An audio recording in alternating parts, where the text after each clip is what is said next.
ഇന്നിപ്പോൾ ഞാൻ അര ഗ്ലാസ് ഉഴുന്നെടുത്തിട്ടുണ്ട്, ഒരു ഗ്ലാസ്സിൽ റാഗി എടുത്തിട്ടുണ്ട് കേട്ടോ.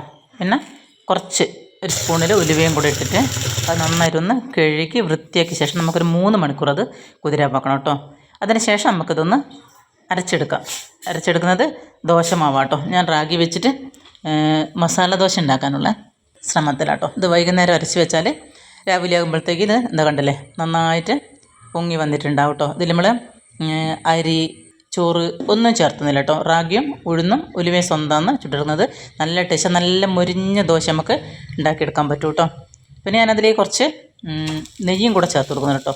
നെയ്യൊക്കെ ചേർത്ത് നാരൊന്ന് മൊരിഞ്ഞ് കിട്ടാൻ വേണ്ടിയിട്ടാണ്. പിന്നെ ഞാൻ നേരത്തെ ഉണ്ടാക്കി മാറ്റി വെച്ച മസാല ഉണ്ടാക്കുന്നതിൻ്റെ റെസിപ്പി ഞാൻ നേരത്തെ കാണിച്ചിട്ടുണ്ട് കേട്ടോ.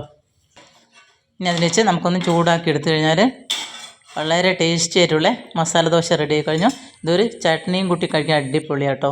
Okay, by.